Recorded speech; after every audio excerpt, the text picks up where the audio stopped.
preps to pros and everything in between. It's Southern Middle Tennessee Sports Today. Live from the Lee Company studio. With the Hall of Famer Mo Patton, here's Chris Yow. Welcome into this Tuesday edition of Southern Middle Tennessee Sports Today, presented by Mid-Tennessee Bone and Joint. Glad to have you with us on Facebook and Twitter and YouTube and all the fun places, including both affiliates, WKOM 1017 FM and WZYX 94.5 The Eagle. I'm Chris Yow, joined as always by Mo Patton, JP Plant with us on the controls, and we are live from the Lee Company studio. Mo, how are you? What's going on, man? I'm all right, man. I'm all right. Still kind of doing a little show prep over here, but it's okay. Yeah, that's what we do. Because why do with 30 minutes what you can do during the show? That's theoretically, at least. Yeah. Oh, man. We have got a fantastic show for you guys today. And when I say fantastic, I don't say that lightly. We will be joined by the illustrious Joe Williams of the Williamson Herald later this hour. We'll talk about the Braves and Yankees, unfortunately. That's okay. I'm not even mad about it. You know, 1 out of 10. If we get a win tonight, I'm just gonna be like, you know what? It is what it is. We got Chip Walters. He'll join us at the top of the hour, and then we will continue our top of the second hour. Yeah. Well, I mean, yeah. We're past the top of the first one. You're right. Okay, that's fair. He'll join us at 5:05-ish, 5:06, and then we'll talk to Bob Holt as we continue our SEC football previews, and Bob covers the Hogs. So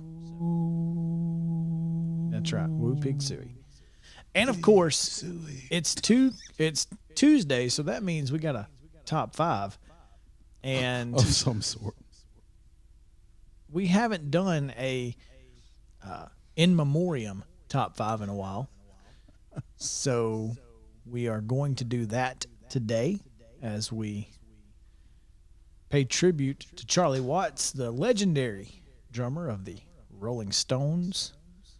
And we will tell you our top five classic rock bands. I know my dad's fired up right now. He's like, oh, this is going to be great.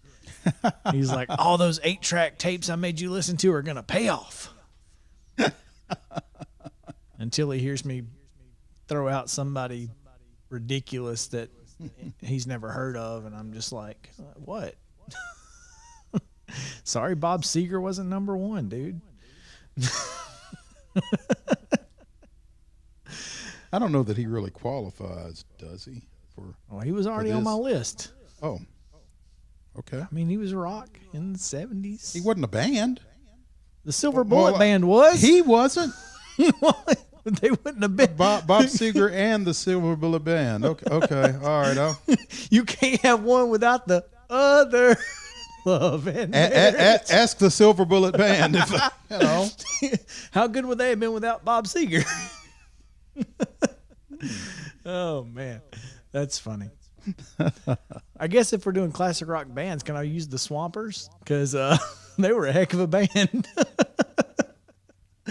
Oh, we're going to get into all of that. It's going to be fun. So stick around. That's at the bottom of hour number 2, around 5:41-ish, 5:45-ish. Yeah, 5:45.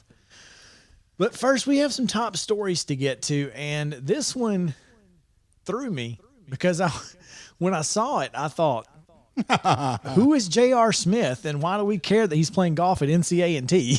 Well, when you tell me why, it makes sense. It does make sense. J.R. Smith, longtime NBA player, as recently as last year with the Los Angeles Lakers, drafted in the first round of the 2004 draft out of St. Benedict's Preparatory School in Newark, New Jersey. So, his NBA clock never started. His NCAA clock never started because he never went to college. So just like the Chris Winkie deal where, the 27, 28-year-old college freshman quarterback's coming in who played minor league baseball for 5 or 6 years. Doesn't matter. Yeah. Because if you don't go to college, your NCAA clock doesn't start. And it's not age related. It's when you enroll. So if you don't enroll. And if you don't play, and if you come back and you don't play the sport that you were a professional in, it's all good. It's all good. So, with that, J.R. Smith has been cleared by the NCAA to join the North Carolina A&T golf team.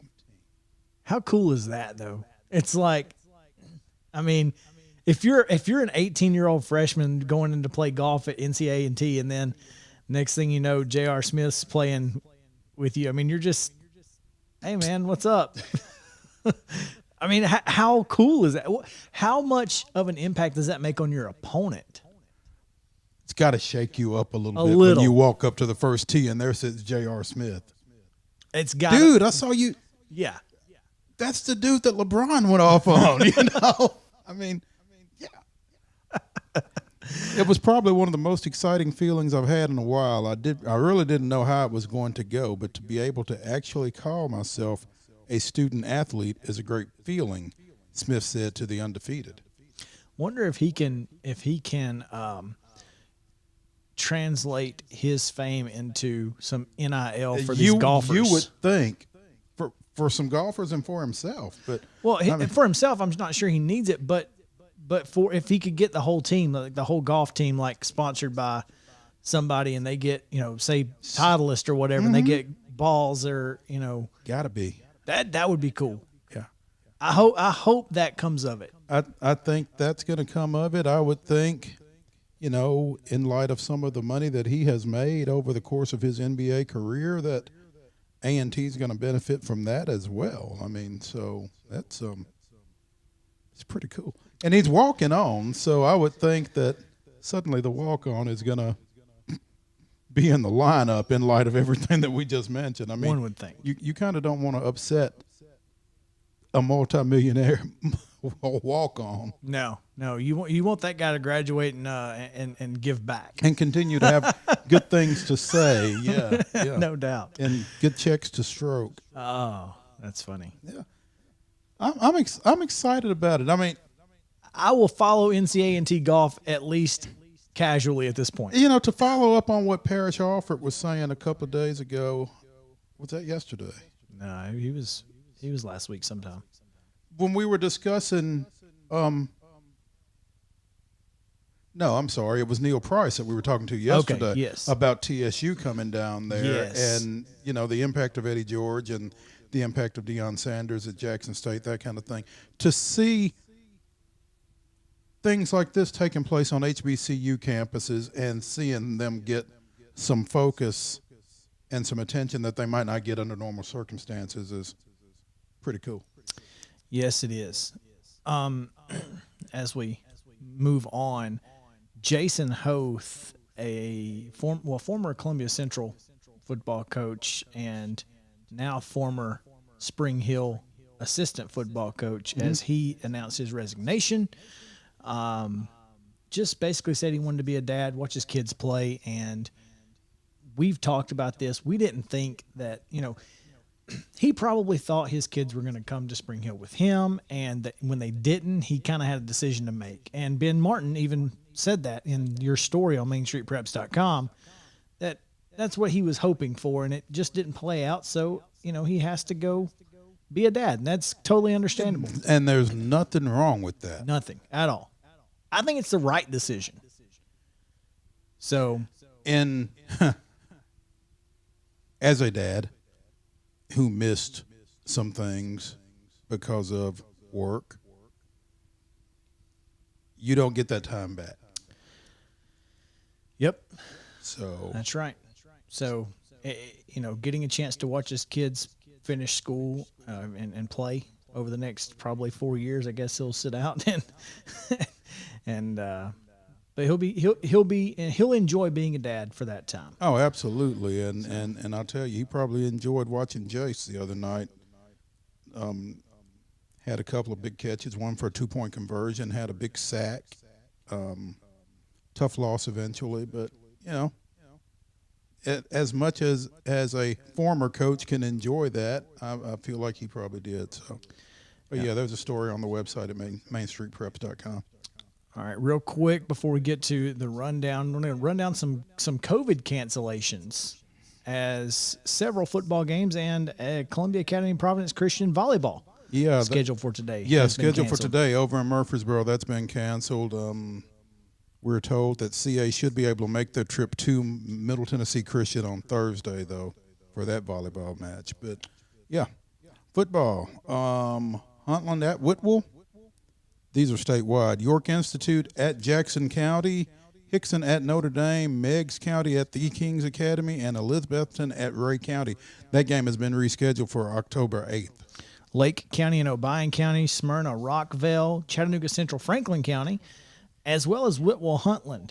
Both have been we mentioned that one once. Sorry. Huntland, Whitwell, anyway, Gallatin, Blackman, and Warren County, White County, all of those have been canceled for this week. So there you go. JP, let's give them the Tuesday rundown. This is the Rundown. This is your Tuesday Rundown brought to you by Jim Davis at Grow Live Give. Visit them at growlivegive.com or give them a call at 615-682-0022. Securities offered through IFP Securities, LLC, DBA Independent Financial Partners, IFP member, FINRA, SIPC. Investment advice offered through IFP Advisors, LLC, DBA Independent Financial Partners, Registered Investment Advisor. IFP and Grow Live Give are not affiliated. In middle school football on Monday, Columbia Academy defeated Mount Pleasant 16-14. It was E.A. Cox 20, Whitthorne 14 in overtime. In volleyball action, Zion Christian blanked Dixon Christian Academy. It was Loretto 2, Rogers nothing. That's in Alabama. Also Waterloo in Alabama. They defeated 2-0. Mount Pleasant blanked Culleoka 3-0 and Summertown a 3-0 winner over Lawrence County. In high school soccer, it was Richland 1, Fayetteville nothing, Spring Hill 4, Columbia Academy nothing. And in Major League Baseball last night, the Yankees defeated the Braves 5-1. Tonight's volleyball action, it's Culleoka at Forest at 6. Also at 6, the rest of the games I'm going to tell you will be at 6 p.m. Hickman County is at Santa Fe. Lewis County at Summertown. Indy hosting Spring Hill. Summit travels to Columbia Central. And Zion Christian is at Lancaster Christian. At 6:30 tonight, Loretto is at Brooks, Alabama. Hampshire plays at Collinwood. Lewis County is at Summertown. And Mount Pleasant's at Perry County. We don't know what time. In high school girls soccer, Columbia Central goes to Giles County. That kicked off a few minutes ago. At 5 o'clock, BGA is at Columbia Academy, and Fayetteville hosting Richland at 5:30. At 6, McEwen's at Culleoka. Also, Spring Hill is at Zion Christian. 7 o'clock kicks Independence at Ravenwood and Summit at Franklin. In golf, Columbia Academy, East Hickman, and University School of Nashville are at Stony Brook. Columbia Central and Indy also at Stony Brook. Fayetteville, Richland at Pebble Creek. Ravenwood and Spring Hill at Towey Country Club.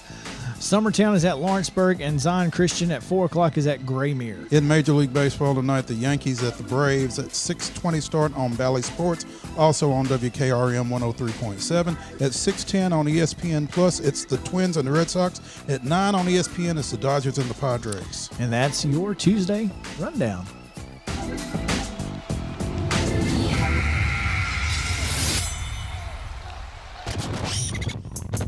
We got that in like 2.5 minutes. That never happens. When we come back, it's Joe Williams of the Williamson Herald. We'll talk about all of the Williamson County football games from this past week, so stick around. Of course, the Braves are later this hour. Plenty to get to. Don't forget it's Top 5 Tuesday, so stick around the rest of the show. Watch us on Facebook. Follow us on SM_TN Sports on Twitter. All of those are great options. Facebook as well. Main Street Murray, Main Street Prep, Southern Middle Tennessee Sports, all those options. We'll be right back right after this on Southern Middle Tennessee Sports Day, presented by Mid-Tennessee Bone and Joint. Back to the Lee Company studio.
teams you care about. It's Southern Middle Tennessee Sports Today. Once again, live from the Lee Company studio with the Hall of Famer Mo Patton. Here's Chris Yow. Welcome back into Southern Middle Tennessee Sports Today, presented by Mid-Tennessee Bone and Joint. Chris Yow, Mo Patton, JP Plant, coming to you from the Lee Company studio, and glad to have you all with us, of course, on this fine Tuesday afternoon as we continue our timely and most comprehensive coverage of high school sports in the mid-state. It's interesting to say that instead of just Southern Middle Tennessee, because we get a chance to talk to our Williamson County friends each and every Tuesday. Of course, that may change to Mondays here soon. We'll see if we can get them available. I don't know what Joe Williams' availability is on Mondays, but guess we'll find out, won't we? Because today we get to talk to our friend Mr. Joe Williams of the Williamson Herald. What's going on, buddy? You wouldn't believe me if I told you. Oh, goodness. I would believe anything you tell me, Joe. Okay, well, I've just had to bird dog a parking spot at the experimental prototype community of tomorrow in Florida. The community of tomorrow. Mm-hmm.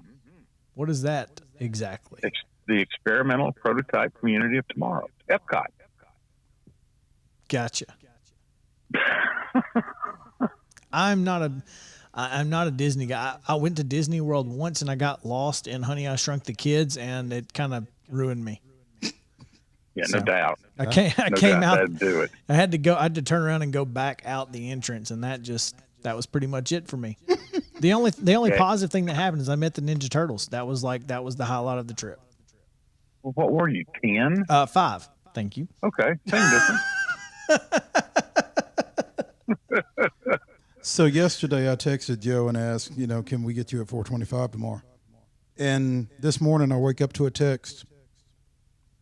Yeah, sure. I'm in Florida. He says, look at you guys going from one end of the country to the other in a week, because last week we had Charles Pulliam on from Alaska. So now we have our own version of Florida Man. Oh, that's so good. I'm excited to hear what you got going on this week, Joe. Actually, kind of working remotely for a couple of days, having some time with the family. It's going to be a good week. It's been a good week so far. Family time is always good. I guess you're going to be back in time for Friday night?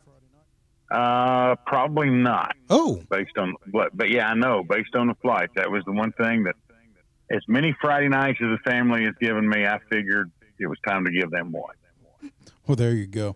Well, you gave the community one this past weekend. You were at Overton Centennial, is that right? Oh my, yes, I was. Tell us about that one. That was. I'm telling you, Josh Forsey was an animal. 220 yards plus on 22 carries. I was most impressed with Centennial's offensive and defensive lines. Jeremiah Scruggs, Keegan Scruggs are two big boys in the middle of that defensive line. But the difference is, I think Centennial's got a lot of weapons. And, guys, one of the things they talked about at Media Day was they felt like they had been kind of overlooked and taken for granted, and they weren't going to let that happen. I believe them now. I really do. They've got a lot of weapons, and Matt Kreisky, their head coach, I think was more excited about the fact, and it was enough that even I noticed it. Forsey would carry the ball, and then they'd use him as a decoy when they got near the goal line a couple of times. And he was just as excited for Tanner Lee's first touchdown as he was for his.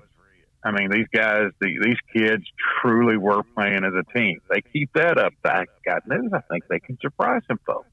And that's the thing, in that region 7-6A that they are in, you're talking about everybody else pretty much, even Franklin, except Centennial. And so I'm sure that Kreisky is doing a great job keeping that chip on their shoulder for the next 11 weeks. Oh, yeah. Oh yeah, I think you're exactly right. I really, I think that region is maybe more wide open than I thought it was. We pretty well figured out there's a couple, 3 teams, and maybe the first 4 or so, and then everybody. I'm not sure. I'm thinking there may be.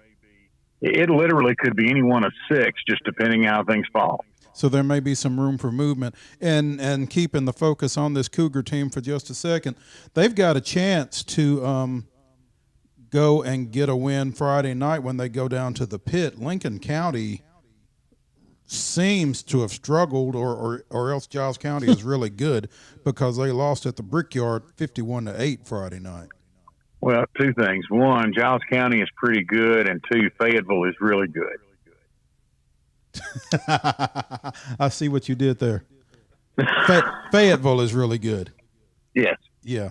Yeah. A lot of kids that would have been at Lincoln County have made their way. Yeah, they're at Fayetteville now. Well, yeah, and that was, and I'm just speaking candidly here, by design. That's all I'm going to say about that. Yeah. Well, and it came back to bite him, but that's neither here nor there. Well, Joe and I have seen that play out a couple times in other situations as well. Joe, Fairview took one on the chin this weekend, but they get to go home and christen their turf. I was about to say, is it done? Yeah, the turf is done. They're excited, and I'm not sure I would call it taking it on the chin. They made a nice comeback against a pretty strong team and a much larger school.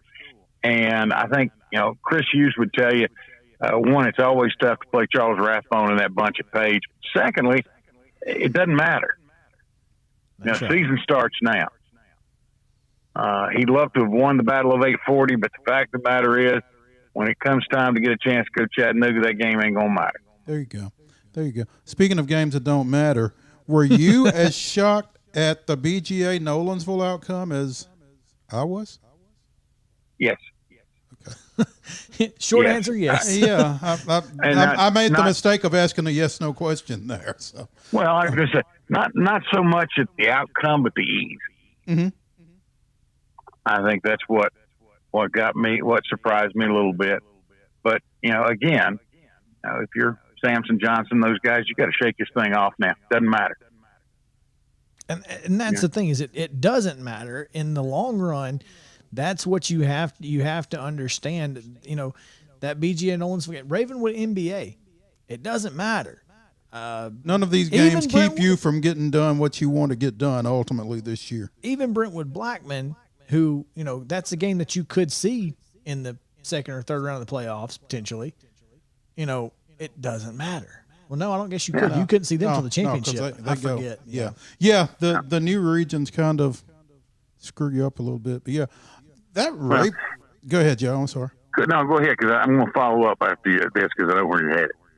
Go ahead. That Ravenwood NBA game, I think I found out after the fact that Ravenwood was without some folks, particularly in the defensive secondary. I would like to think that had an impact on this outcome.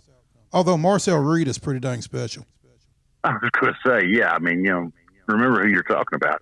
Here's what, in 2 games you just talked about, Nolensville BGA, Ravenwood, and NBA, and I've just finished a column that I think will wind up running here. Here's kind of a surprise, and the direction I'm going to take you, and that is, you realize that after all the years when you could not get a Wilco team to schedule a Division II team, that if you take the 9 schools in Williamson County, you realize that 10% of over 10% of their games are scheduled against private schools this year. Well, you had 3 this opening weekend, and then you've got Ryan and Brentwood Friday night, and this Father Ryan team with Brian Rector, they may finally be getting to where they felt like they were going to be when they brought him in. Yeah, and they beat my East Eagles last week, so I don't care. I'm mad at Brian.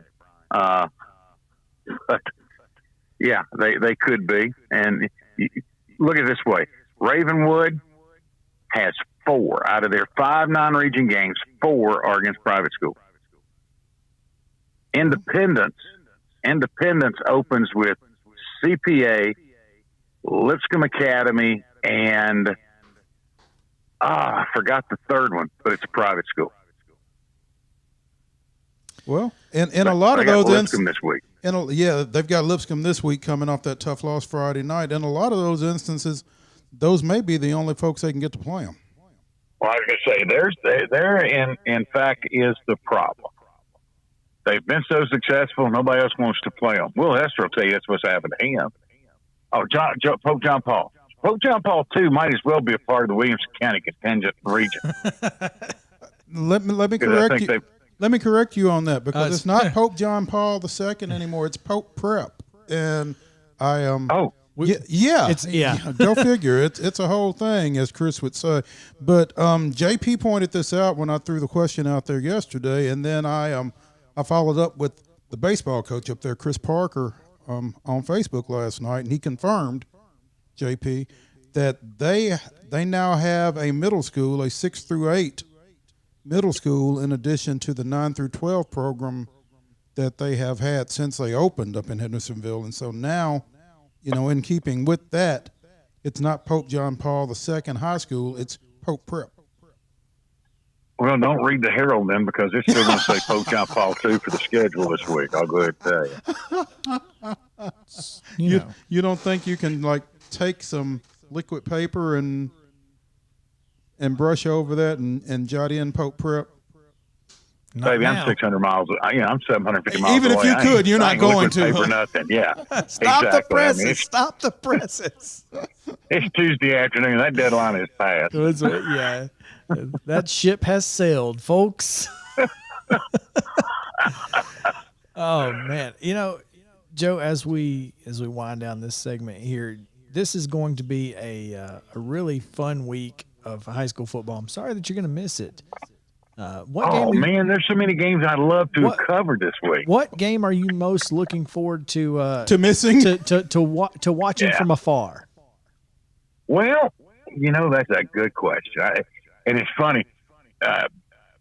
Brentwood Academy, I think, goes to CPA. That ought to be a heck of a ball game.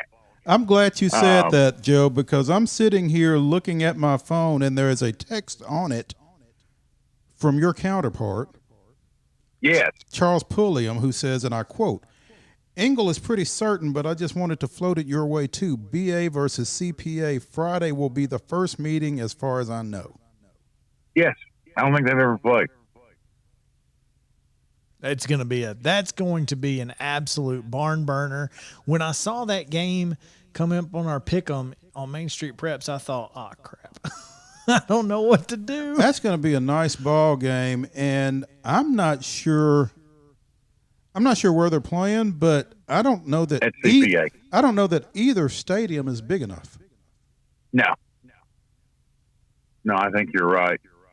They might need to move that one down the street. Which way? Doesn't matter. Oh, wherever there are more seats more available. Seats, yeah. Especially if it's at Brentwood, they only got seats on one side, right? Yeah, exactly. Oh, good exactly. Lord! But man. no, he said it's at CPA apparently. But yeah, well, next year it won't be. Yeah, that's true. Well, it won't be the first next year. So, but yeah, that should be a heck of a ball game. This Page Franklin game should be a good one as well. That ought to be a really good game. I looked. All I could see was the score on the Franklin Riverdale game, but I understand, they lost their starting quarterback and starting running back in the first 7 minutes, and then after that, the offense just that changes things. Fell apart. It's what I was told. That was the way it was put to me. They fell apart. Okay, first game, it happened. Right, no doubt. First game under a new coach.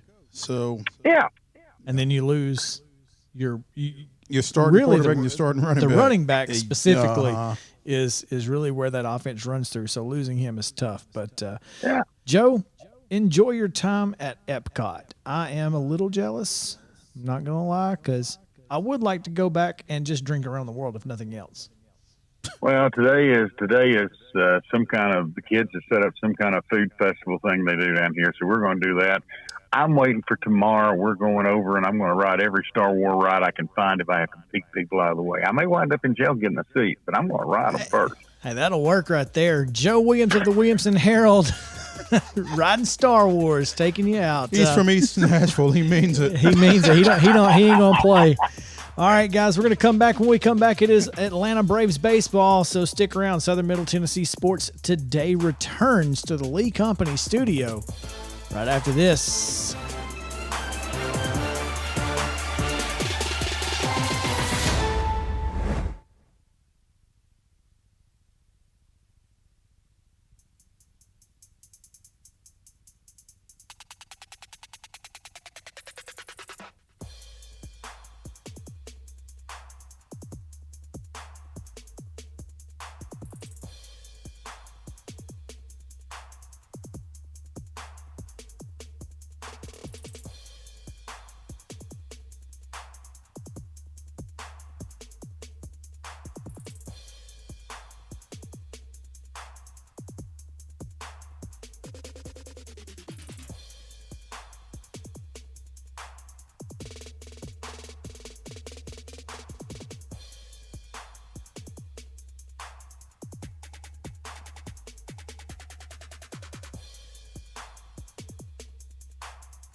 When the Braves play, Chris and Mo are talking about it, Yeah, that's trash can juice. Speak for yourself. for better or worse, on Southern Middle Tennessee Sports Today. Back to the Lee Company studio. Yep, they're fans too. Here's Chris and Mo. Welcome back into Southern Middle Tennessee Sports Today, presented by Mid-Tennessee Bone and Joint. Chris Yow, Mo Patton, JP, coming to you live on WKOM 101.7 FM, WZYX 94.5 The Eagle. We're live on Facebook. We're live on YouTube and on Twitter. We are not live on Facebook, and I don't know why. So we got to fix that problem tomorrow. I went to go share it, and I was like, it's not there. Where is it? What happened? So I don't know what happened. We'll figure it out. So if you're trying to watch us on Facebook, I apologize. Visit YouTube. Well, let me ask you this. If you're telling the people on Facebook that we're not on Facebook, what are you accomplishing? My assumption is that if we're not on Facebook, they're going to go find us on the internet, if they're or on the radio. So if you would like to watch us as you normally do, and you can't find us on Facebook, it is available on YouTube or our old website, I guess, sm-tnsports.com. You can still watch it there. So that's kind of important information, I think. Oh, okay. Other than that, that's the only that's what I got. I mean, if you're used to watching us on Facebook and you couldn't find us, and you have found us since then, we Welcome. apologize. And we appreciate your diligence. Right? Thank you for continuing to look for us. Hey, I know they're out there somewhere. they're on somewhere. I know they are. Yeah. So yeah, we appreciate that for sure. Well, let's pay some bills. What do you say? And talk about our friends over at Zion Christian Academy. This segment is brought to you by our friends at Zion Christian Academy, ZionEagles.org or 931-388-5731. You can schedule your appointment. Go tour their campus. It is beautiful over there, and you're definitely going to want to see it. Again, it's ZionEagles.org. Give them a call, 931-388-5731, and schedule your tour today. And hopefully when you visit, it won't be as wet as it was when I visited Saturday night. Man, that's tough. A football game being canceled for weather is unusual. Yeah. So that just tells you how bad it was out there. It was pretty rough. Yeah. And then once it was canceled, everybody had been, led to the gym. So we were kind of pinned down in the gym to get back out to our cars because it was coming down so hard, and you didn't want to get wet.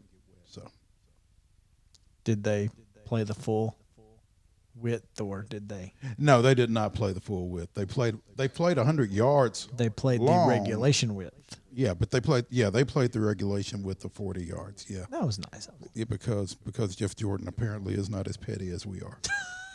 Well, there you go. Yeah. Oh, let's talk a little Atlanta Braves. What do you say? Unfortunately, a loss last night to the Yanks, but I'm pretty sure that Giancarlo Stanton's bat is juiced. I've still not seen that, but I did see reaction to it, and everybody's reaction agreed with you. It was pretty much a check swing home run. No, so his backside went out, and he just kind of Flipped it. stuck his bat out there. He's a big guy. He's probably the strongest dude in the league. But it went out in a hurry. Like, it wasn't a pop-up that just happened to have some – it was like a line drive, and he looked like he was expecting inside pitch, and it ended up Away. an away breaking ball. And I promise you, when you see the swing, you'll be like, how in the world did he hit that out that fast? Look, had it just kind of stayed up in the air and maybe some wind got under it, sure. But it was a line drive over the chop house. Come on now. And then he hit 119 miles an hour off the wall. For a double. Yeah. So that bat breaks, and we may be talking Sammy Sosa And balls here. go flying all over the place, huh? Maybe talking Sammy Sosa here. That's hilarious. Pretty sure there's a tennis ball in that thing or something. Braves wrap up their 2-game series against the visiting Yankees tonight. Braves 68-57 with that 5-1 loss last night.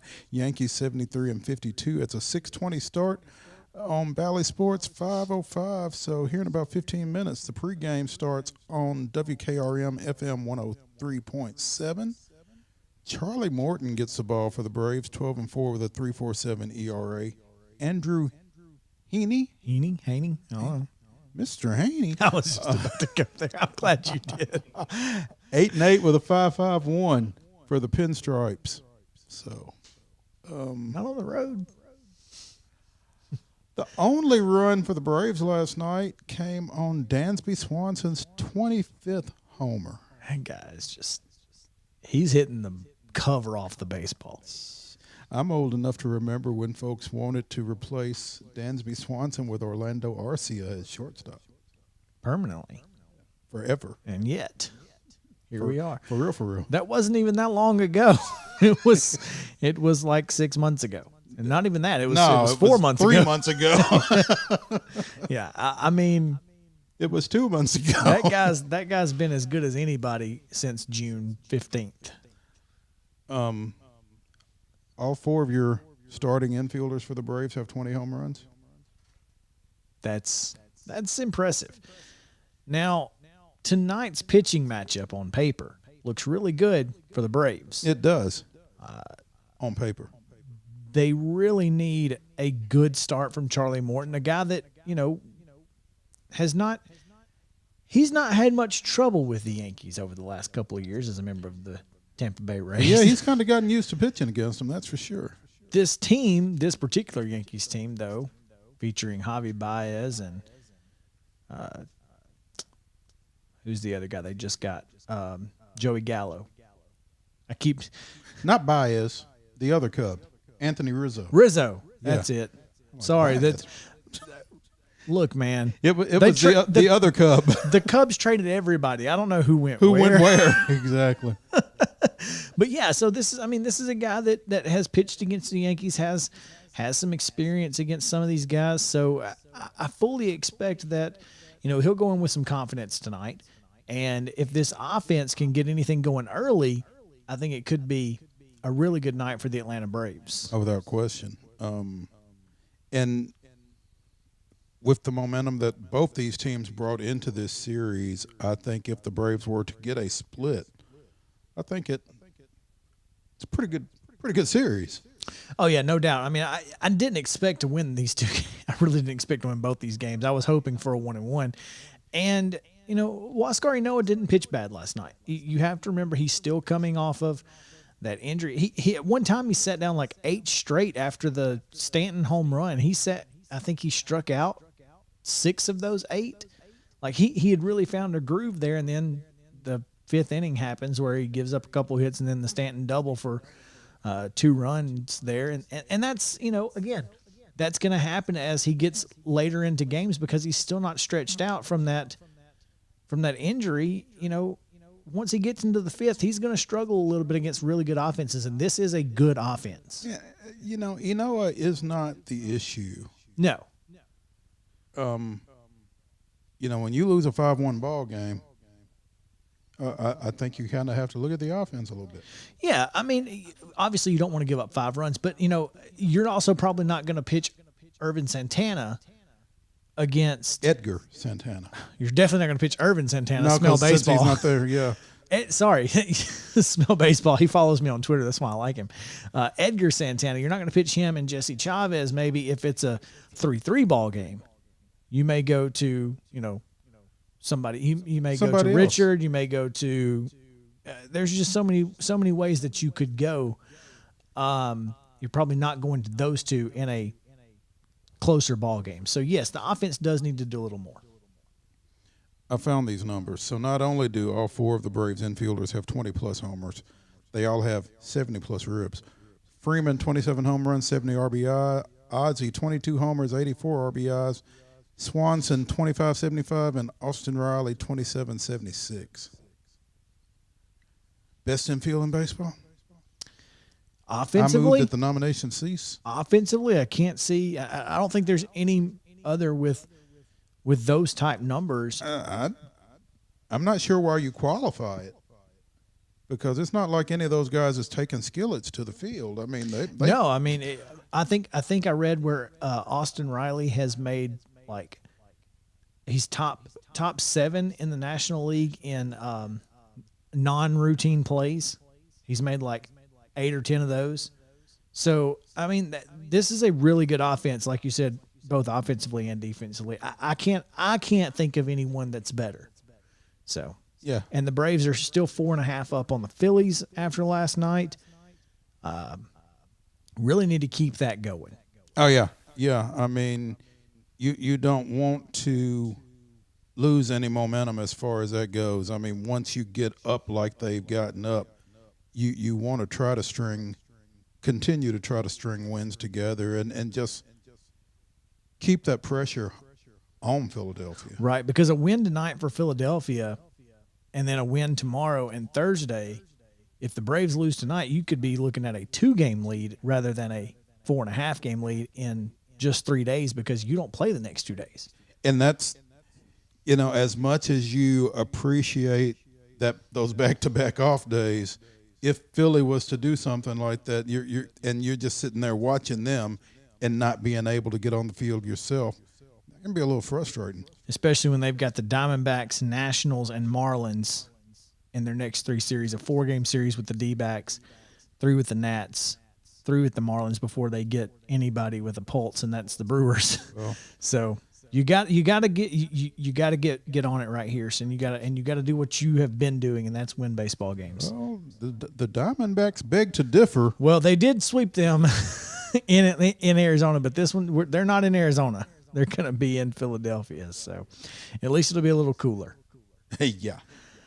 Go ahead and give us this day in Braves history. What do you say? August 24th, 1954, Bill Bruton went 3 for 4, and Bobby Thompson had a couple of hits and 2 RBIs as Milwaukee knocked Robin Roberts out in the 7th inning of an eventual 5-1 win over visiting Philadelphia. Looks pretty pedestrian, except Until Roberts had thrown 13 straight complete games against the Braves, going 12-1 in those over the past 3 seasons before they knocked him out. He got in 6+ there. Did not record an out in the 7th. it's like, thank you. If you ask somebody to throw 13 straight complete games in 2021, you would be extricated from baseball. Well, this is 13 straight against one team. Still. You're right. No, but I mean, that just goes to show how much he dominated the Milwaukee Braves over those 3 seasons. Yeah, he dominated them. I think he dominated a lot of other folks sure. too. I mean, it was Robin Roberts, but it's just amazing to me. Clearly, this is 70 years, I guess. But Sure. I mean, the complete game has just gone the way of the dodo bird. It's Unless you're Max Fried and you throw a Maddox. there's that. He did not too long ago. What, 3 days ago? Last start. Yeah, his last start was I think he went complete game, 90 pitches. Yeah. So, yeah, well done. Yeah, it's just rare. And well done to the Braves coaching staff for letting him. Right? Because you see so many coaches and managers manage to their bullpen. Watch me coach. Anyway. Yeah, Braves tonight, 6:20. WKRM 103.7, our sister station. If you're listening or if you're watching Bally Sports, check it out. Morton, Heaney, something. Mister. That's right. On the other side of the break, we got Chip Walters talking Middle Tennessee State, so stick around. Southern Middle Tennessee Sports Today returns right after this.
Raiders to the two-tone blue, covering the teams you care about. It's only on Southern Middle Tennessee Sports Today. Live from the Lee Company studio with the Hall of Famer Mo Patton, here's Chris Yow. Welcome back in on this Tuesday edition of Southern Middle Tennessee Sports Today, presented by Mid-Tennessee Bone and Joint. Chris Yow, Mo Patton, JP Plant here.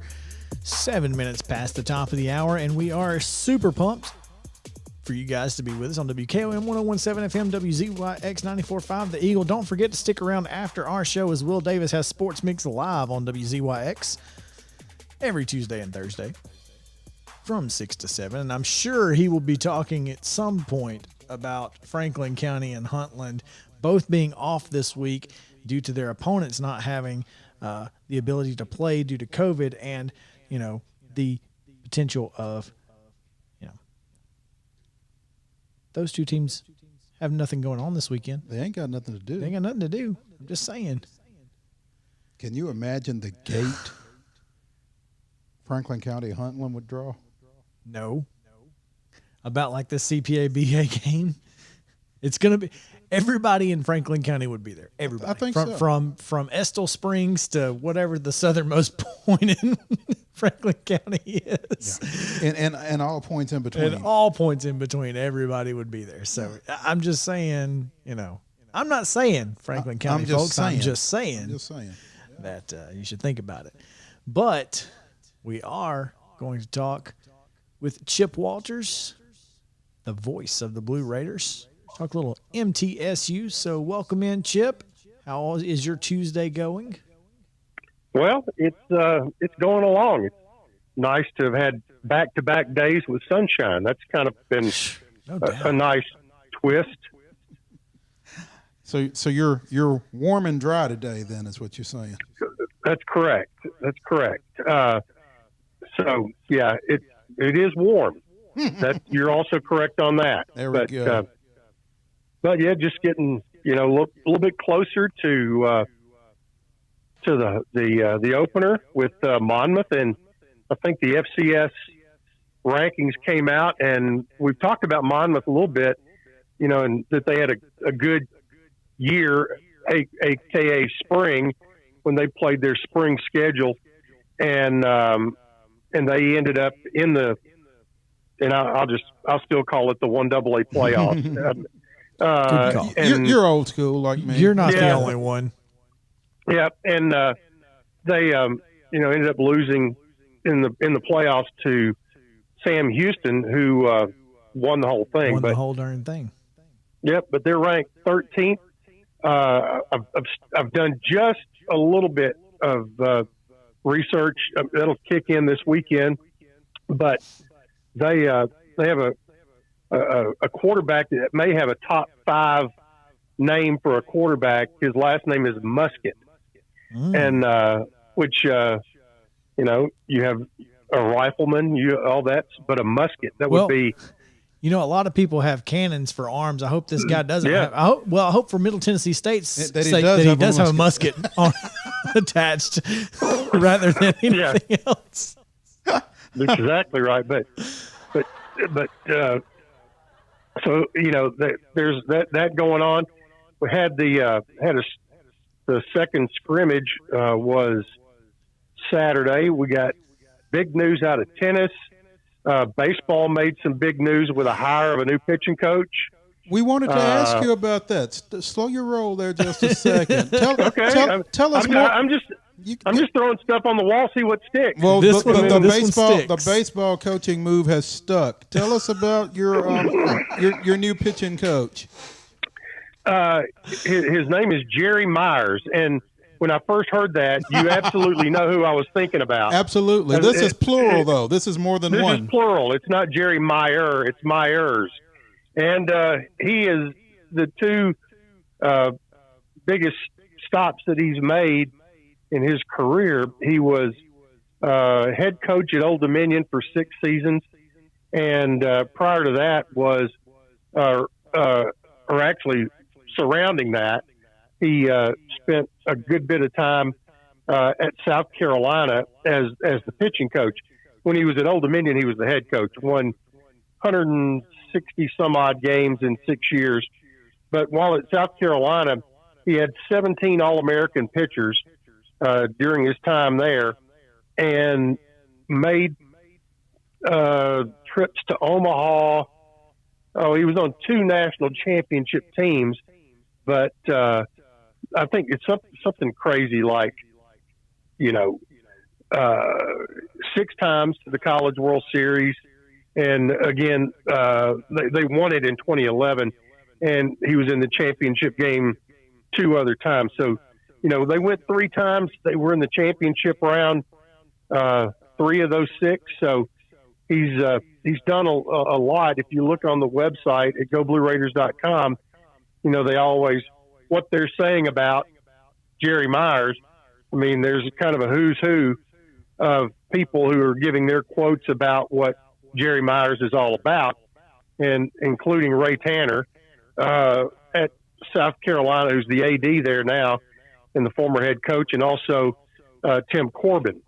And Corbs said that Jerry has always been one of the premier pitching coaches in the country.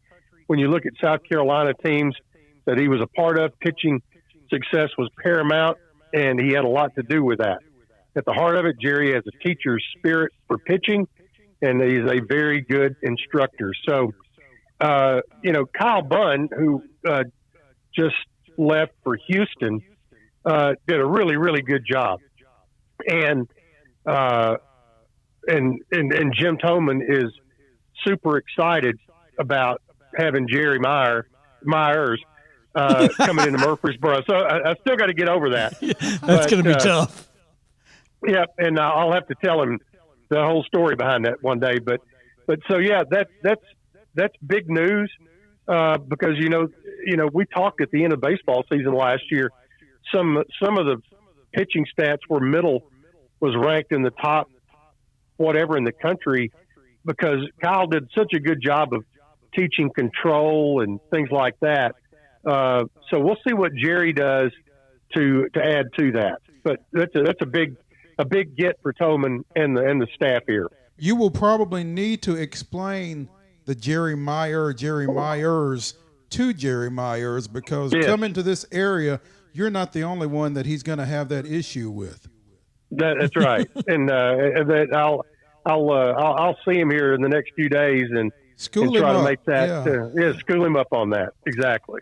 Hey Chip, I want to touch really quick on Peyton DePriest, who tied the Conference USA's all-time scoring record for career goals scored, and a little Franklin tie here. Franklin flavor. So, congratulations to her.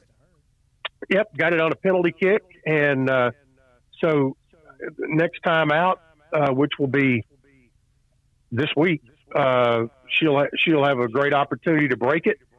So, I mean, she's just been a model of consistency since coming to Middle, and it was when you get close to big records like that, where she was last season, and then it kind of reminds me of Hank Aaron's home run deal because he ended one season home run short, and then came back and hit the home run in Cincinnati to tie Babe Ruth, and then they go to Atlanta and he hits the one to break the record. Well, I mean, Peyton's had to wait about a year to come back and do this. So it's going to be a great honor for her, for Middle Tennessee soccer, to have the all-time leading scorer in goal scorer in Conference USA history.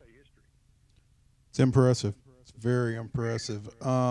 Speaking of getting back to football, we talked last week about the quarterback situation with Bailey Hockman and with Chase Cunningham, and you said that, even though Hockman comes in from NC State and is kind of the hot shot and outside, a lot of people would just kind of christen him as the heir apparent, but you said Chase Cunningham is going to make it tough, and that seems to have been the case throughout this preseason and continues to be the case.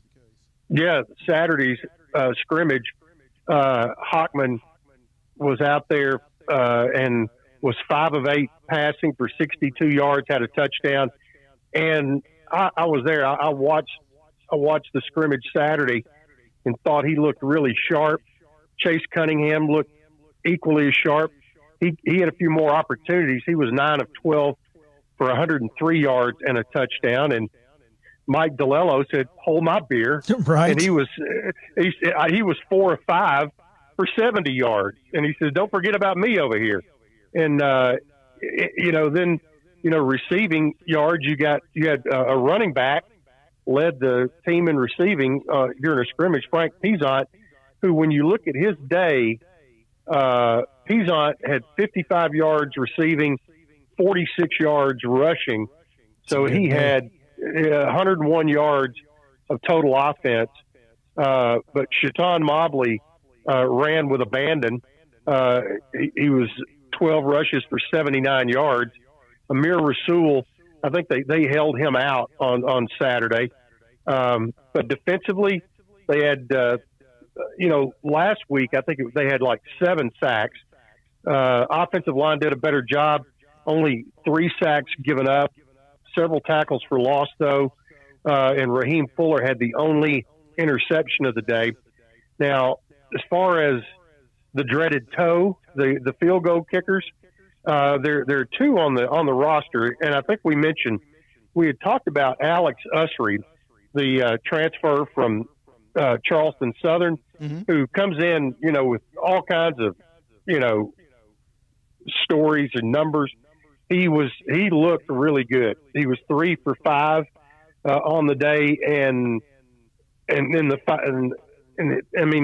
everything came off his foot really strong. And the other kicker, freshman from Alcoa named Zeke Rankin. Who do you think he might be? And he was also 3 of 5. I'm interested. True freshman. I'm impressed that Zeke was 3 for 5, because when I think of Alcoa and Gary Rankin, I kind of think of that Steve Spurrier line. Field goals, we don't kick too many of those. That's right. I guess he got a lot of practice with extra points. Oh yeah. So Yeah. No question. But for folks who don't know, we're talking about Gary Rankin's son, who's the coach at Alcoa, formerly at Riverdale, and is I guess he has the most state championships now of anybody, right? I believe so. Yeah. Between Riverdale and Alcoa, I believe that's right. Yeah, but so football. There's they did a really good job of getting the scrimmage in. Excuse me. Around the rain. Yeah, around the rain on Saturday, and so as soon as they got done, the absolute bottom fell out, and good job, so they've had a good week this week to get ready for Monmouth week coming up, and knowing Coach Stock loves the hotter the weather, the better he likes it. And you would think that he would love to have, a nice, crisp, 93-degree day on Saturday, the 4th of September. Yeah. And still at a 6 o'clock kickoff, still hovering there about 89. Yeah, Monmouth ain't gonna like it that way, but Chip Walters, the voice of the Blue Raiders, joining us today. Chip, thanks so much for hanging out with us, man. We appreciate it. All right, my man, I appreciate it very much. All right, when we come back, we're going to talk to Bob Holt of the Arkansas Democrat Gazette to talk Arkansas. So go ahead and get your woo pig ready. We'll be right back. Southern Middle Tennessee Sports Today.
Covering the teams you care about. It's Southern Middle Tennessee Sports Today. Once again, live from the Lee Company studio with the Hall of Famer Mo Patton. Here's Chris Yow. Welcome back in Southern Middle Tennessee Sports Today, presented by Mid Tennessee Bone and Joint. Oh man, they could have gone without throwing that up there. Johnson's perfect game against the Braves. I have my back to the screen. You could have gone without mentioning it. My bad, man. Yeah. I had to see it, so you did too. I had to know it was there, so you had to know it was there. That's all I'm saying. We are back on Southern Middle Tennessee Sports Today, presented by Mid Tennessee Bone and Joint, coming to you from the Lee Company studio, and we are continuing our Southeastern Conference football previews that should wrap up next Wednesday, just prior to Tennessee and Bowling Green playing on Thursday night. So that should be fun. And we continue today talking about the Arkansas Razorbacks. And to do that, we welcome in Bob Holt of the Arkansas Democrat-Gazette. Bob, welcome in. Thanks for joining us. Sure. How you guys doing? Doing well, Bob. As Chris said, we appreciate you taking a couple of minutes with us. And before we really get deep into 2021 Arkansas football, you know, the news of the last few weeks of Texas and Oklahoma eventually coming to the Southeastern Conference, if you list it 1 through 14, the order in which the SEC current members might be bothered by this, I would think Arkansas has to be in the top 3. You know, I initially thought that when the news was breaking because, you know, Arkansas used to be the only SEC team that could tell Texas recruits, hey, I guess LSU could tell them this too, but if you want to stay, you know, like guys from the Dallas-Fort Worth here, if you want to stay close to home playing the SEC, come to Arkansas. Well, then obviously A&M got in the league. And now you've got, you know, Texas and OU. Arkansas, I think, signed 5 players from Oklahoma. And I'm sure a big part of that was you can play in the SEC. If you go to OU or OSU, you're in the Big 12, obviously. And so, yeah, I thought Arkansas would be upset about it. But, you know, there hadn't been Sam Pittman really hadn't said a whole lot about it. It's ironic Arkansas plays Texas this season in the second week. And, you know, Hunter Yurchek, the AD, I think, said all, you know, put out a statement saying all the right things. And obviously the conference voted unanimously to bring those teams in, even though A&M obviously wasn't happy about it. But what I'm hearing is, hey, this is kind of not quite like the old Southwest Conference days where Arkansas and they have whatever, like I think 7 other Texas schools. So obviously Arkansas could recruit Texas well and say, hey, come here, and you'll be getting to go home and play a lot of games. You know, the road games will be home games for you guys. But, you know, I'm hearing people say, hey, it'll be good to get, you know, especially when they play Texas, that'll be a big rivalry. You know, a lot of people still feel Texas is their biggest rival. You know, they hadn't played them in conference play since '91. And that having, you know, 2 Texas schools will help recruiting in Texas more. So, I don't know. If I were Arkansas, I wouldn't be thrilled about it. But Arkansas people are certainly saying the right things, you know, about it's good for the conference, so it's good for everybody. You know, you mentioned the vote being unanimous, and Chris and I had talked during the run up to that vote, and we said, there's no way this isn't going to be unanimous, no matter who says what or who thinks what or who feels what. When they walked out of there, you knew it was going to be 14-0 in favor of, just because, you got to present that united front. But like you said, I can't imagine Texas A&M being terribly thrilled over this, or again, Arkansas, even for all the right things being said. But certainly going to make for some excitement once they do come in, perhaps as early as next year, sounding like. Yeah, I can't believe it's going to be 2025. I know that Big 12 TV contract goes through 2024, but I just can't imagine you're going to have Texas and OU basically in their lame duck programs for 4 straight years.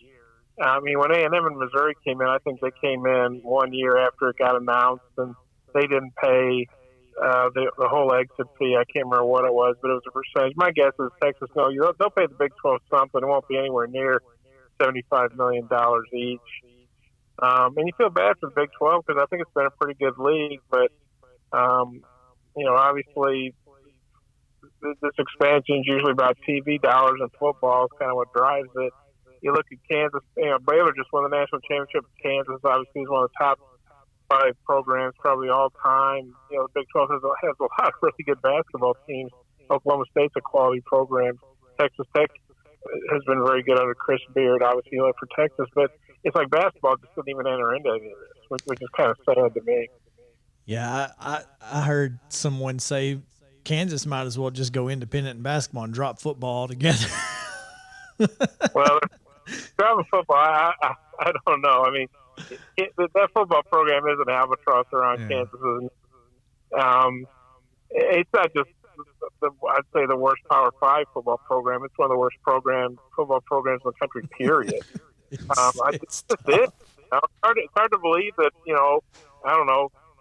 15 years ago, or I guess it was 2007, that they were in the Orange Bowl. You got to say Mark Mangino coached those guys to the Orange Bowl.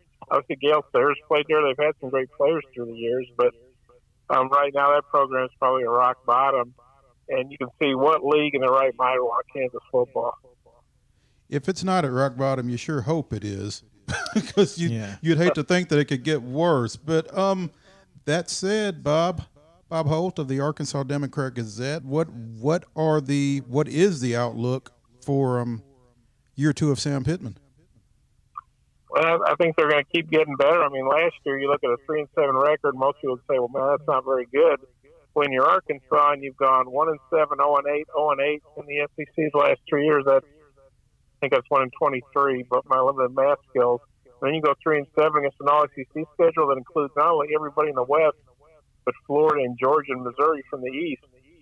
And 3-7, and they really were close to winning 5 or 6 games. It didn't turn out that way. They lost the most close games, but it was a heck of a year under Sam Pittman for sure, because I don't think they were favored to win any games. I think their over-under on the year was like 1 game or 1.5. I remember telling people before the season, if they go 2-8, that'll be a heck of a season. And I know fans don't want to hear that. That's what I believe. So to go 3-7, I thought they really overachieved, and the players bought in, the coaching staff. They laid a really good foundation. I think it speaks to the coaching staff. They have, I think, 13 guys that I think people call them super seniors, that got the extra year of COVID year. They were either going to be 5th year or in some cases 6-year seniors, but they'd all played their 4 years, or maybe 5 years if they got a hardship, and so they had a bunch of those guys back, which bodes well. Those guys could have gone somewhere else if they weren't happy here, but I think it shows. I think basically every senior that they wanted back came back.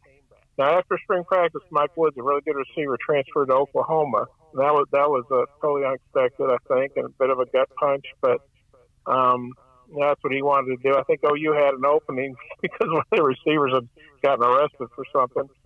But really, otherwise, they should be stronger at every position except with the possible exception of quarterback, because Felipe Franks, the transfer from Florida, had a great year, and they got, I think, a very talented young quarterback, KJ Jefferson, a redshirt sophomore who played pretty well last year at Missouri when Franks had some rib injuries. But he's not the proven commodity Felipe Franks was. He may have a great year. We'll see. He's definitely got a lot of talent, but otherwise, they're pretty. They should be better on both lines, secondary, receiver, tight end. I mean, really everywhere. But as we know, quarterback's the most important position on the field. Yeah, it's funny because it seems like, hey, we got all 5 starters on our offensive line back. Oh, they gave up 34 sacks last year. So it's kind of like experience is good, except when it's not. And so you hope that has gotten better. On the defensive side, Bob, I want to tell you, coordinator Barry Odom kind of, really had this this improvement last year, 6.95 yards per play in SEC games last year. And and then 5.65 last year in so almost a yard and a half better yards per play under Odom. Yeah, Barry obviously was a defense coordinator at Memphis in Missouri, and then he succeeded Gary Pinkel as the head coach there. And he was 504 years and didn't have a good last year, and so he decided to make a change. And he's a very good coordinator. I think he'll be a head coach again at some point somewhere. And I think LSU and Texas both made runs at him, and he decided to stay. He obviously got a bump in salary, although I don't think I think he accepted less money to stay at Arkansas than he could have gotten going to some of those other schools. And he and Sam Pittman are really close friends. Obviously, business is business, and somebody's offering you like a $500,000 raise. Sure. That Arkansas is going to have to at least, give you a raise of some kind. But yeah, retaining Barry Odom was really important. He likes to use a lot of 4-man front. Last year they were much more 3-man front because honestly they just didn't have enough defensive linemen. And they basically have all their defensive linemen back except for Jonathan Marshall, who was a really, really good nose guard. He was the only player who was drafted, 6th-round pick by the Jets. Although Franks he's a free agent with the Falcons. They have some other free agents, but they got. I think I had this, and then they added 2 transfers from Missouri, so SEC guys who were recruited there by Barry, Trey Williams and Mark Nolitze, who's actually from Little Rock, and they got a guy. A tackle, John Ridgway from Illinois State. You might say, well, Illinois State, big whoop. But, man, he got recruited by a bunch of SEC schools. He must have been like Merlin Olsen or Deacon Jones. I guess I'm showing my age here. At Illinois State. And so they've added 3. Jalen Williams is one I'm really excited about coming out of Jones Community College, right? Yeah, he actually hurt his back in the spring and missed some practice. I think was limited in the summer, and he's practicing. And they were hoping for big things from him. Right now, he ended up running with the top 3 units. So I don't know what's going to happen there. But I also think that speaks to these seniors. But I ended up they've got something like, if you combine all these, I think there's 9 defensive linemen who have played in like 220 something games, and they have like 99 starts. And so that includes John Ridgway, 29 starts at Illinois State, but you've also got 2 guys from Missouri who obviously, at the SEC school, and some 4th and 5th and even 6th-year guys. So I think they're going to play a lot more 4-man front, which should help get, they were last in the league in giving up sacks in terms of the most sacks. I will say part of that was I think Frank held on to the ball a lot, which is not a bad thing, but he only threw 4 picks. And he set an Arkansas record for completion percentage just under 69%. If he thrown away more, I think they would have had fewer sacks. But, I can't blame him. But not that the offensive line was, outstanding, but I don't think the sacks were all on those guys.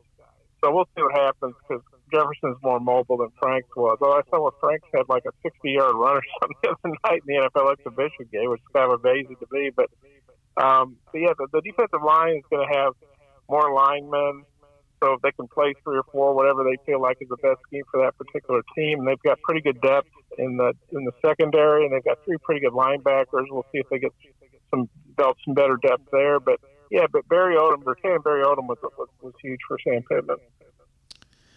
Talking Arkansas, previewing the Hogs here on Southern Middle Tennessee Sports Today with Bob Holt of the Arkansas Democrat-Gazette. Arkansas, I'm not sure. Where were they picked to finish in the SEC? Bob, do you remember? I think at Media Day, the SEC Media Day, right, they were picked 6th in the West ahead of Mississippi State. Well, okay. I would, to me, it's going to be tough for Arkansas to win 6 games because their schedule is so tough. If I look like, say, Missouri's schedule, and I'm not saying that's easy, but I looked at Missouri's schedule, and if you play, if you take out Missouri or take out Arkansas from Missouri's schedule and fill in with Missouri that Arkansas play, I'd like Arkansas's chances of probably winning 7 games. But Arkansas doesn't get to play Vanderbilt. No offense to any teams, but they don't get to play Vanderbilt. They don't get to South Carolina. They don't get to play Tennessee. All the 3 East teams have fired their coaches. And so they've got to play everybody in the West, which the East is really tough, but I think the West is a little tougher. And then they've got to play Georgia. They've got to play Missouri, who I think is pretty good. And I'm trying to remember who else they play from the East. Is it just the 2? Because I guess they play the 2. Yeah, so they've got to play Georgia again, And then they play Texas in non-conference play, which is like an SEC team and soon will be an SEC team. That's right. They've got 9 very tough games. And, Georgia Southern, that's a game, they should win, obviously. But Georgia Southern, they won 8 games last year. They run a triple option, which is very hard to prepare for. They're tough to prepare for. That's right. So, you're right. This is a tough schedule. Rice, Texas, Rice at home, Texas at home, Georgia Southern at home before going to A&M, then home against A&M. Well, that's at AT&T. I'm sorry.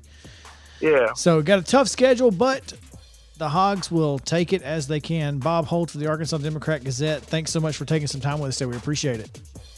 Okay, you guys take care. Good talking with you. Yes, you too, sir. Bob. Thanks. All right, on the other side of the break, it's Top 5 Tuesday. Classic rock bands. Stick around. Southern Middle Tennessee Sports Day returns right after this.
lists are for suckers. Oh, did I leave my mic on? It's Top 5 Tuesday on Southern Middle Tennessee Sports Today. Here's Chris and Matt. Welcome back in Southern Middle Tennessee Sports Today. Yes, JP, your mic was in fact on. Oh, shade when that happens. See what happened was. Anyway, man, it's been a good Tuesday. It's been a good show. If you missed any part of it, I hate that for you. You can go back and watch it on YouTube. You can check out the podcast. All of those options are available to you. It's a good show. So go back and listen to anything you might have missed. Really excited to continue covering high school and college sports and the Braves and whatnot as they honor Phil Niekro tonight. And I couldn't figure out why. Like, why is Phil Niekro? What's so important about today that we're honoring Phil Niekro? And so, thanks to Mo, I at least have an answer. Whether it's the right one or not, I don't know, but it seems plausible. Hey, don't be casting aspersions on me. I'm not over saying here. it's not right. I'm just saying, like, you probably are right. But who did you hear that from? Cite your sources, sir. It's an unnamed source. Oh. And It's called my head. given my, my profession, I don't have to name myself. I don't have to tell you. No, he pitched for the Yankees. And it makes sense. Yeah. But I don't know why did we not do this for last night? For both games? I don't understand. Because they could only make so many bobbleheads. I don't know. Is it Phil Niekro bobblehead night? Because that's a thing too. I don't know. I would certainly like to think so. But Maybe you get a Braves hat and a Yankees jersey or something, or throw that on him. I will tell you a funny story about Phil Niekro. My dad tells this story. My granddad would always ask, who's pitching for the Braves tonight? Dad would say, Niekro. He goes, does he pitch every night? Pretty much. Because back then he kind of did. Yeah. Well, back then you only had 4-man rotations for one thing. So if your granddad was asking every 4 days, and he's a knuckleballer, so maybe every 2 days, he didn't put a lot of strain on the alarm. There you go. Oh man. Anyway, it is Top 5 Tuesday, and we're going to talk about classic rock bands. And so we have defined our definition. Our definition of classic rock is pre-1990. So there you go. Now you know why and where we get that from. But first, we need to tell you that it's sponsored by our friend Thalys Steel at Mid-South 5 Fitness. Mid-South 5 Fitness with 2 great locations, one in Columbia, the other in Franklin. Give Thalys Steel a call, 931-215-5633, or just visit steelathletes.com. That's STEEL athletes.com. Mid-South 5 Fitness. All right. Classic rock bands. We all have honorable mentions, I assume. Oh, yeah. JP, you got 5 of them, so go ahead. Yeah, in no order. And these were a lot of these exercises that we do on Top 5 Tuesday try to just vomit out the first things that come to mind. That's right. And so I ended up with 10 bands.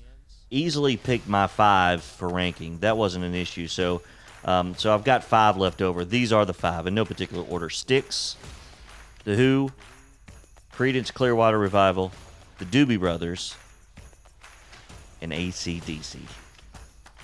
All right. That's a good.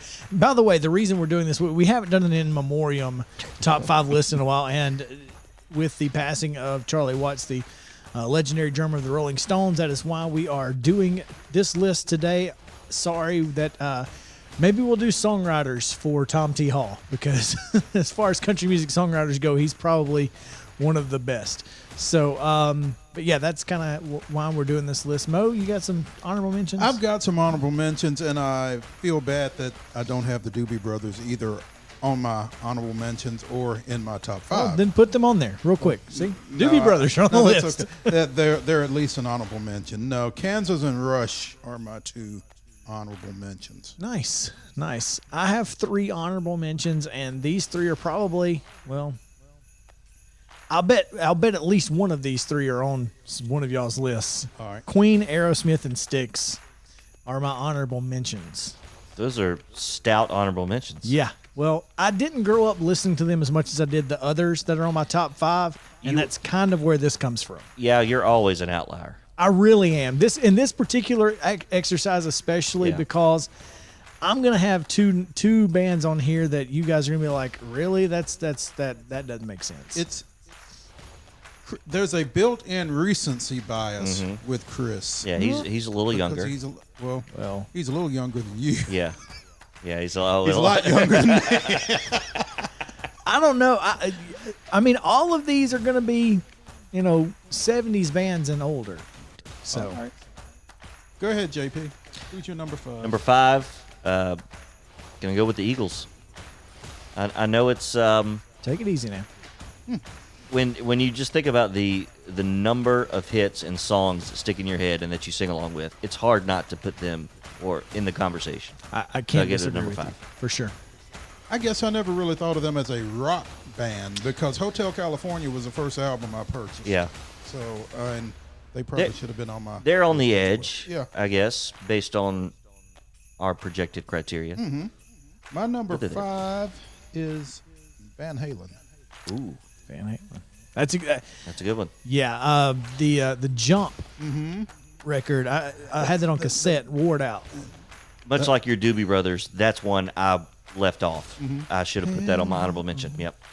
That's a good one. Thank you. My number 5, ZZ Top. I guess he could have been the third one. Maybe maybe Charlie's the third one of the 3 Dusty Hill. because Dusty passed away about a week ago. Yeah. Then Tom T. Hall and now Charlie Watts. So I guess Maybe, yeah. maybe we just go with that So 3 so maybe- we don't have another one Yeah, coming. so we can, stand down everybody else. yeah, ZZ Top is my number 5. That's a good one. I saw their Eliminator tour at Oh, MT. wow. I actually worked stage crew for that at Murphy MTSU. Center. Yeah.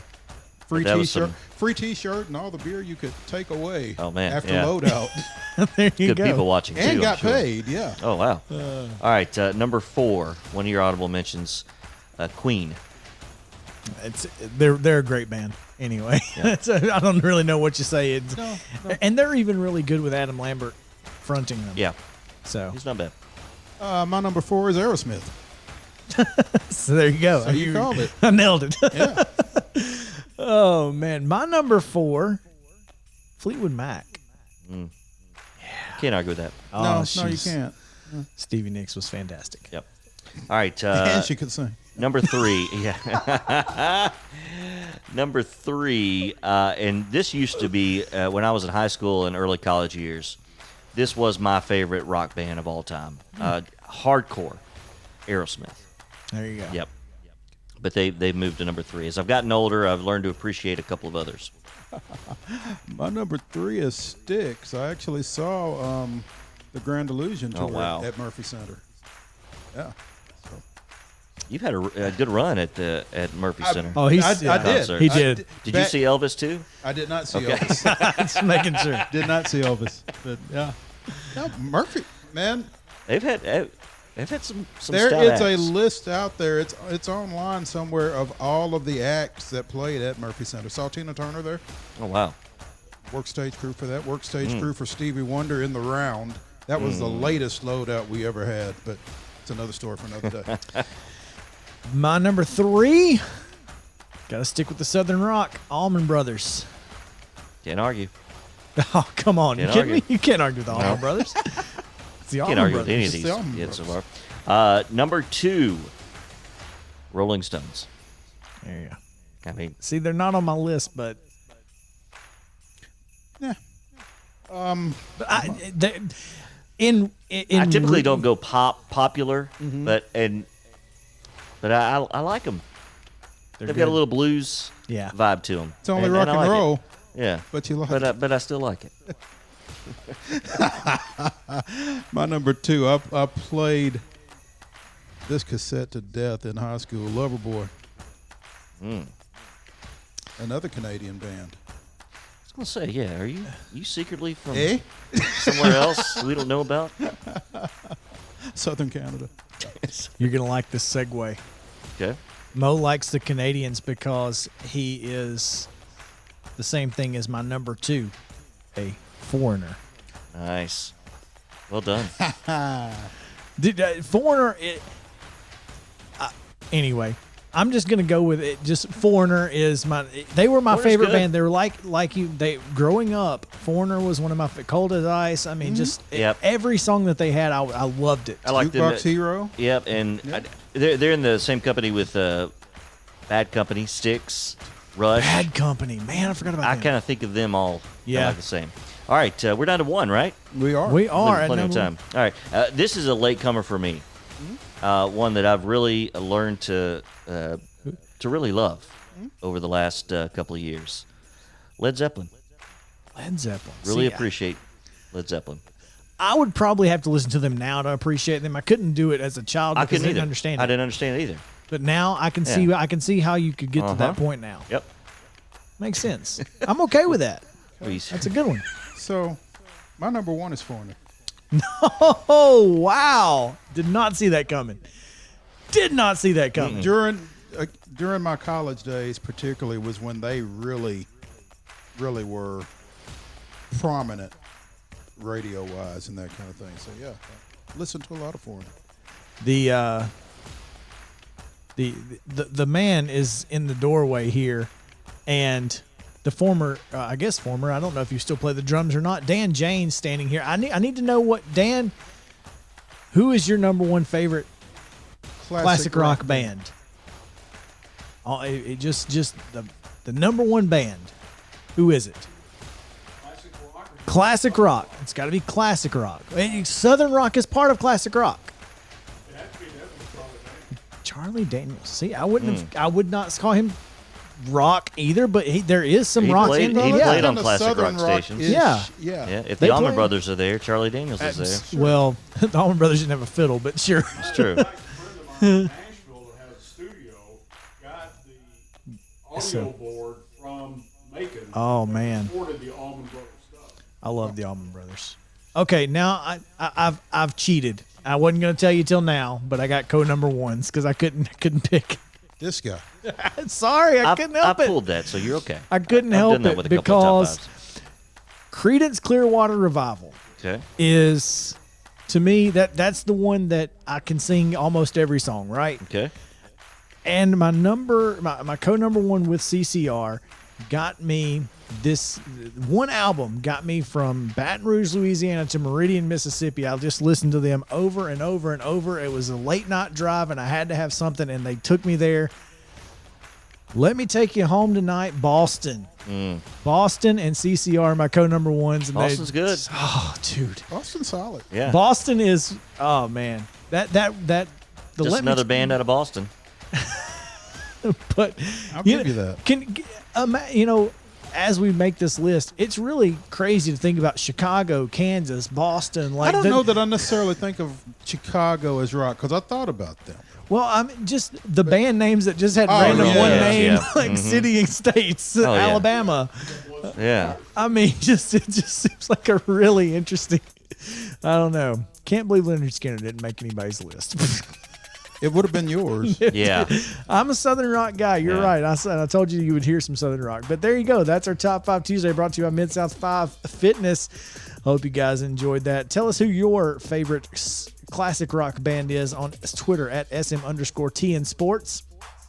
You can follow us there for the most timely and comprehensive high school sports coverage at Main Street Preps and mainstreetpreps.com. So check that out. We appreciate you guys listening. If you missed any part of the day's show, YouTube, podcast, all of that is available. We will be back tomorrow. Don't forget, Will Davis, Sports Mix Live on WZYX 94.5. And we will sign off here on WKOM 1017 FM for JP Plant and Mo Patton. I'm Chris Yow saying have a great day. Stay cool, NBA.